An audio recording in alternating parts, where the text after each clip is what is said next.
दोस्तों, क्या आपकी कुंडली के पहले घर में 1 नंबर लिखा है? अगर हाँ, तो आपका मेष लग्न है। और आज हम बात करने जा रहे हैं आपकी कुंडली के सबसे शक्तिशाली ग्रह यानी ग्रहों के राजा सूर्यदेव की।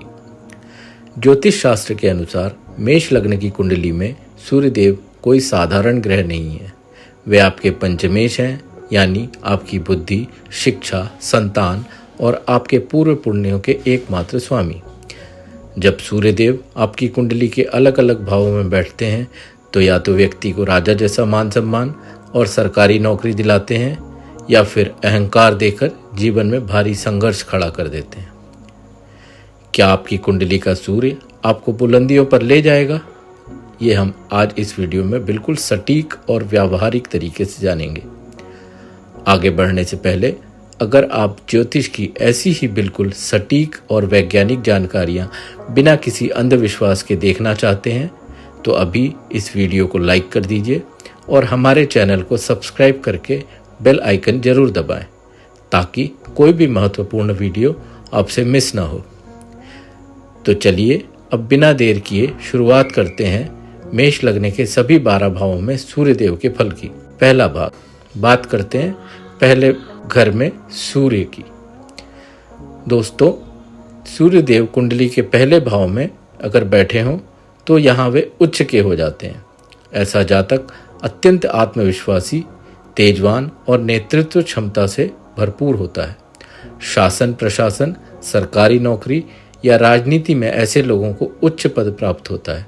हालांकि लग्न का उच्च का सूर्य जातक में थोड़ा अहंकार या स्वाभिमान की अधिकता भी देता है, जिससे कभी कभी वैवाहिक जीवन में वैचारिक मतभेद देखने को मिलते हैं। अब बात करते हैं दूसरे भाव की, यानी धन व वाणी भाव।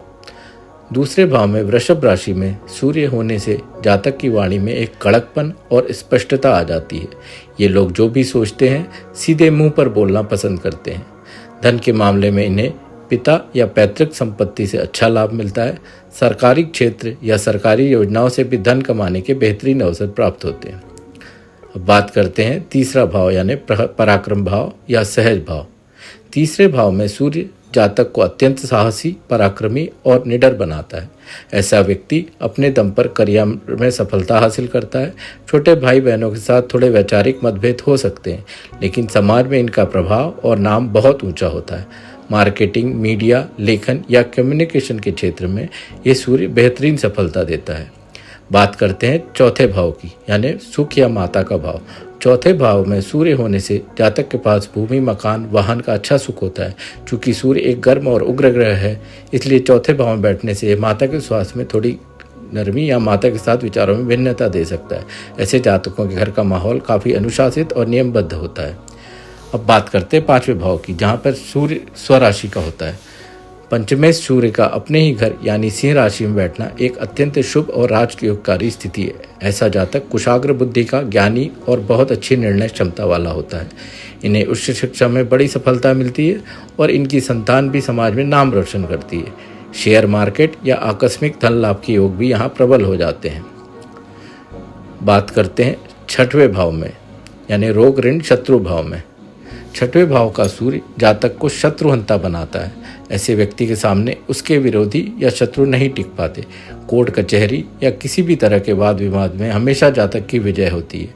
प्रतियोगिता परीक्षाओं की तैयारी कर रहे छात्रों के लिए ये सूर्य एक बड़ा वरदान साबित होता है। हालांकि जातक को अपने पेट या आंखों के स्वास्थ्य का ध्यान रखना चाहिए। अब बात करेंगे 7वें भाव की, यानी तुला राशि में जब सूर्य होता है। 7वें भाव में सूर्यदेव अपनी नीच राशि तुला में होते हैं। चूंकि वे बुद्धि और विवेक के स्वामी हैं, इसलिए नीच राशि में होने के कारण जातक कभी कभी जल्दबाजी या अहंकार में गलत फैसले ले लेता है। वैवाहिक जीवन में जीवन साथी के साथ टकराव या ईगो क्लैश की स्थिति बनती है। ऐसे जातकों को व्यापार में पार्टनरशिप करने से बचना चाहिए। बात करते हैं अष्टम भाव की, जिसको गुप्त धन भाव भी कहते हैं। 8वें भाव में सूर्य के होने से जातक के जीवन में अचानक उतार चढ़ाव आते हैं। ससुराल पक्ष के साथ संबंधों में थोड़ी खटास आ सकती है। हालांकि इस सूर्य का एक सकारात्मक पहलू ये है कि जातक की रुचि गूढ़ रहस्यों, ज्योतिष, रिसर्च या गुप्त विद्याओं में बहुत ज़्यादा होती है। इन्हें अचानक से वसीयत या पैतृक संपत्ति का लाभ भी मिल सकता है। बात करते हैं 9वें भाव की। 9वें भाव यानी भाग्य या धर्म भाव। 9वें भाव में सूर्य देव अपने मित्र गुरु की राशि धनु में होते हैं। यह एक बेहद श्रेष्ठ स्थिति है जो जातक का भाग्य उदय करती है।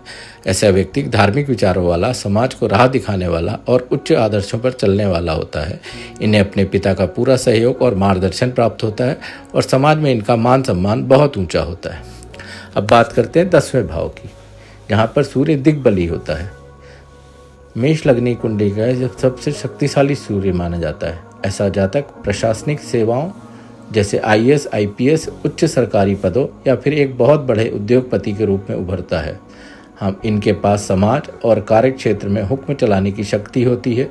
इनका करियर हमेशा बुलंदियों पर रहता है। बात करेंगे 11 भाव की। 11वें भाव का सूर्य जातक की आर्थिक उन्नति के लिए बहुत शानदार माना गया है। समाज के उच्च अधिकारियों और सरकारी क्षेत्र से इन्हें लगातार लाभ और सहयोग मिलता है। आमदनी के एक से ज़्यादा स्रोत बनते हैं और जातक अपनी मेहनत से समाज में एक बड़ा नेटवर्क स्थापित करने में सफल होता है। 12 भाव के सूर्य की बात करेंगे। 12वें भाव में सूर्य होने से जातक का खर्च अस्पताल या कानूनी मामलों में हो सकता है, इसलिए सतर्क रहना चाहिए। लेकिन यदि ऐसा जातक विदेश से जुड़कर व्यापार करे, मल्टीनेशनल कंपनी MNC में काम करे या जन्म स्थान से दूर चला जाए तो वहाँ इन्हें बहुत बड़ी सफलता, मान सम्मान और पद प्रतिष्ठा मिलती है। अब बात करेंगे सूर्य देव के अचूक उपायों की। दोस्तों, यदि आपकी कुंडली में सूर्य देव नीच राशि में है, पीड़ित हैं या 6, 8, 12 भाव में बैठकर अशुभ फल दे रहे हैं तो कुछ बेहद सरल और प्रभावी उपायों से उन्हें मजबूत किया जा सकता है। पहला उपाय, नियमित रूप से सूर्योदय के समय तांबे के पात्र में जल लेकर उसमें थोड़ा सा लाल चंदन या कुमकुम मिलाकर भगवान सूर्य नारायण को अर्घ्य दें। दूसरा उपाय, अर्घ्य देते समय या उसके बाद ओम घृणी सूर्याय नमः मंत्र का कम से कम 108 बार जाप करें। तीसरा उपाय, अपने पिता और कार्य क्षेत्र में उच्च अधिकारियों का सदैव सम्मान करें। इससे सूर्य देव का शुभ प्रभाव तेजी से बढ़ता है। तो दोस्तों, यह था मेष लग्न के सभी 12 भावों में सूर्य देव का विस्तृत फल। आपकी कुंडली में सूर्य देव किस भाग में विराजमान है, हमें नीचे कमेंट बॉक्स में लिखकर जरूर बताएं। वीडियो पसंद आई हो तो इसे लाइक और शेयर करना ना भूलें और हमारे चैनल को सब्सक्राइब जरूर कीजिए। मिलते हैं अगले वीडियो में एक नए और ज्ञानवर्धक विषय के साथ। तब तक के लिए नमस्कार। जय सूर्य देव।